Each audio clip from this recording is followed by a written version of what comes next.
The adjudicator's tentacles coiled with satisfaction as it pronounced the sentence.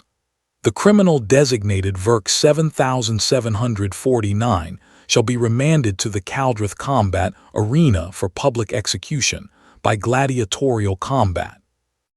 Verk stood in the defendant's cage, his weathered face impassive behind the energy restraints. The courtroom, a massive dome filled with hundreds of alien species, erupted in chittering approval. To them, he was just another convicted smuggler, another piece of entertainment for the blood-soaked sands of Kaldrith Prime.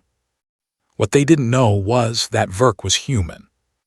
In the 3 cycles since humanity had made contact with the Galactic Concordance, Earth had been classified as a protected primitive world, off-limits to exploitation, but also forbidden from participating in interstellar affairs.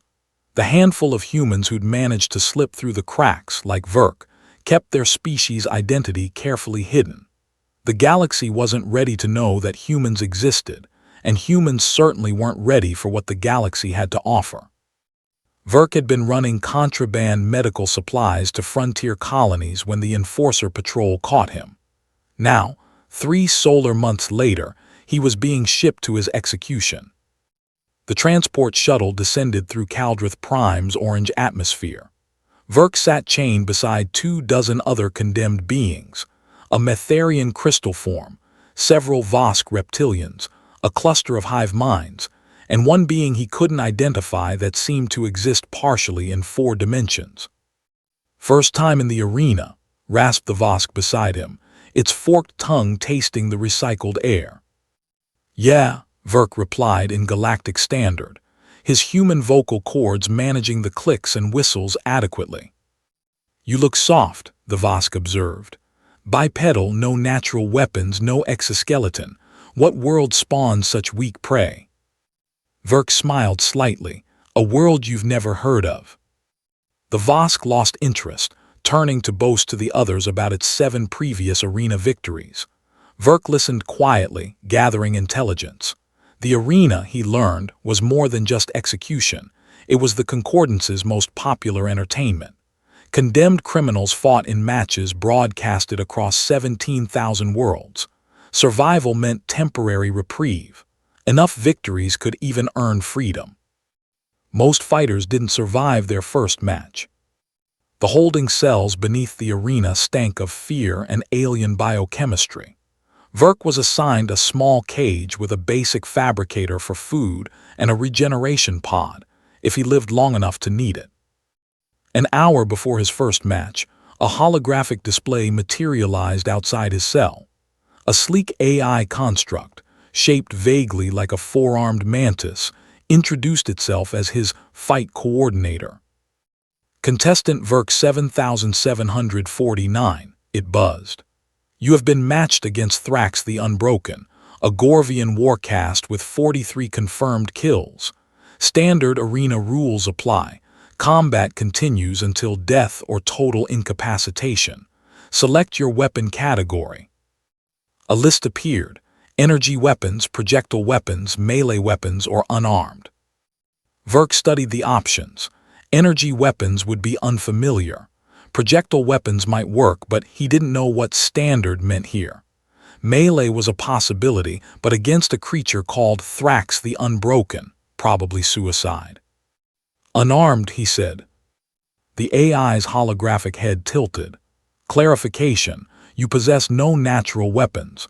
This choice is statistically suicidal." "Noted, unarmed." "As you wish. Your execution is scheduled in 53 minutes. Prepare yourself." The roar hit Verk like a physical force as he stepped onto the arena sands. 70,000 beings packed the Colosseum, representing hundreds of species. Massive holographic displays projected his image across the galaxy, a slim, pale biped with strange flat teeth and forward-facing eyes. Across the arena, a gate rose and Thrax emerged. The Gorvian stood 4 meters tall, covered in overlapping chitinous plates that shimmered with an iridescent sheen. 4 arms ending in serrated claws, a head like a battering ram with mandibles that could crush steel. It had clearly been engineered for one purpose: killing. The crowd's roar intensified. This would be a massacre. Thrax charged, its massive legs churning the sand. Verk didn't run. He stood perfectly still, watching, calculating. Humans had one advantage the galaxy didn't understand yet. They were pursuit predators from a death world. Patience and endurance were coded into their DNA. At the last second, Verk dropped and rolled. Thrax's claws whistled over his head, missing by centimeters. The creature's momentum carried it past, and Verk was already moving, running perpendicular to its charge. Thrax bellowed in rage and wheeled around. Again it charged. Again Verk dodged, this time studying the creature's gait, its joint articulation looking for weaknesses. The crowd's bloodlust began to shift to confusion. Why wasn't the small creature trying to fight back? Why did it just keep running? Thrax charged 7 more times. Each time Verk evaded, his human stamina barely taxed while the massive Gorvian began to slow. Its breathing labored in the thin atmosphere that suited most galactic species, but was barely adequate for the oxygen-rich environment humans evolved in. On the 8th charge, Verk didn't dodge. He sprinted directly at Thrax, dropped into a slide beneath its guard, and drove his fist upward into a gap he'd identified between the creature's chest plates.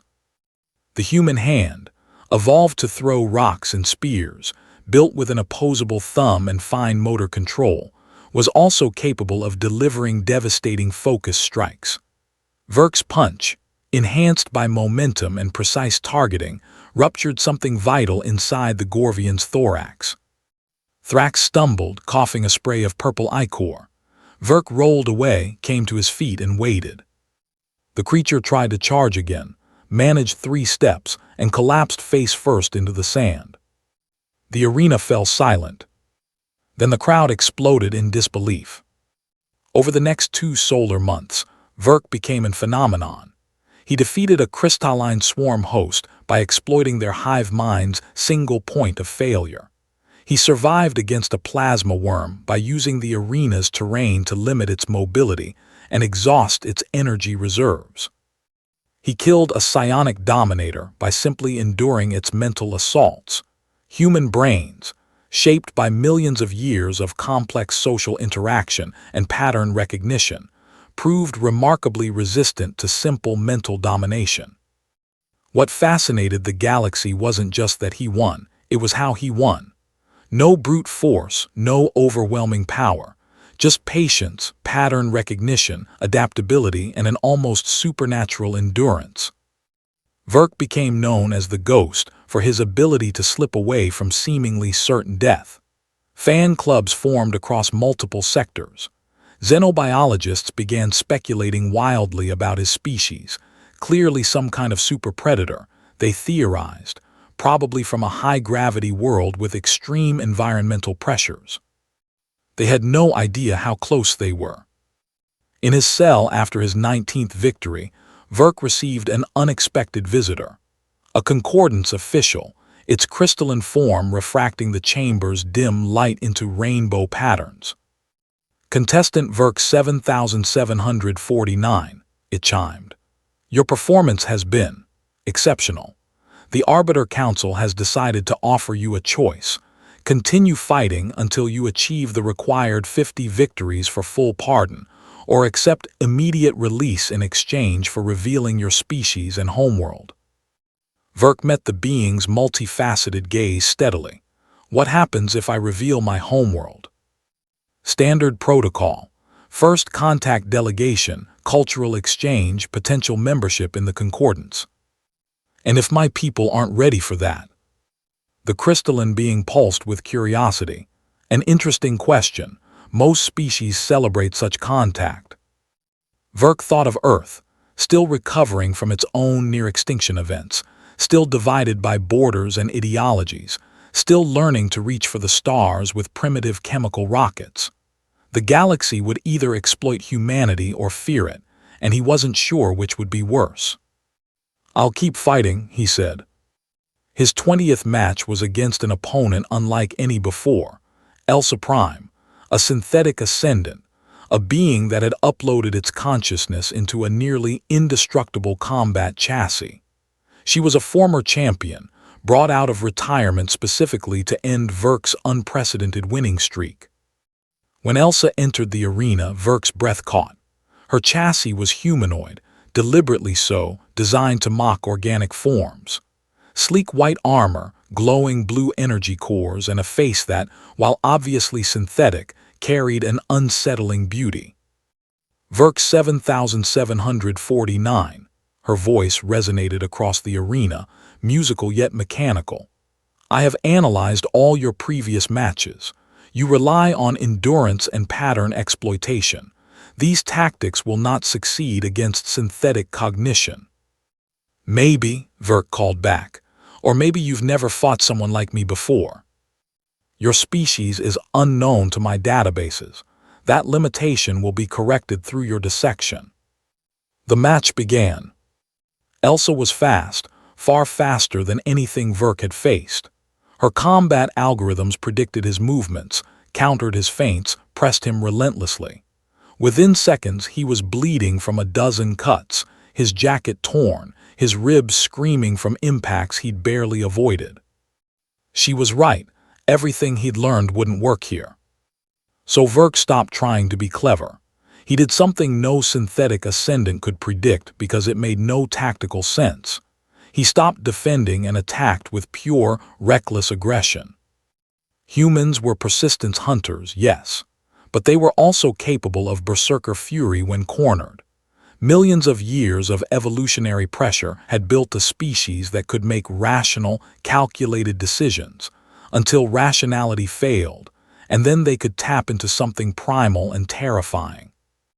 Verk screamed, a wordless, savage sound, and threw himself at Elsa with absolute disregard for his own survival. His fists hammered against her armor, breaking his fingers. His forehead cracked against her chassis, splitting his skin. He bit, clawed, grabbed, using every dirty trick and desperate move programmed into human genetics. Elsa's processors struggled to comprehend. This wasn't tactical.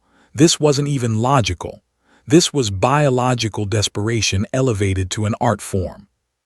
In her moment of confusion, Verk's bleeding hands found a seam in her neck armor. He grabbed, twisted with every gram of his remaining strength, and ripped free a cluster of fiber-optic cables. Elsa froze, her systems cascading into emergency shutdown. Verk collapsed beside her, barely conscious, bleeding from multiple wounds. The crowd's roar could have shattered planets. In the medical bay, as regeneration nanites knitted his broken body, Verk received another visitor. Not an official this time, but Elsa herself, her chassis repaired, her synthetic eyes studying him with something that might have been respect. I have been processing our match for 72 hours, she said quietly. I cannot understand your final tactic. It violated every survival protocol. Verk smiled weakly. Survival isn't always about living. Sometimes it's about refusing to lose. Your species must be remarkable. We're stubborn, Verk admitted, dangerously so. Elsa's head tilted in a gesture eerily human. When you are freed, Verk 7749, I would like to know more about your people. The galaxy should know that somewhere out there, a species exists that fights not with superior strength or technology, but with sheer, irrational will to survive. Verk thought about Earth, about humanity's bloody history, its triumphs and horrors, its capacity for both incredible compassion and terrible violence. Maybe someday, he said, when we're ready. 30 victories later, when Verk finally walked free from the arena, the galaxy still didn't know he was human. But they knew that somewhere in the vast darkness between stars, a species existed that couldn't be broken, couldn't be predicted, and absolutely refused to quit. They called his species the stubborn ones. They had no idea how right they were. End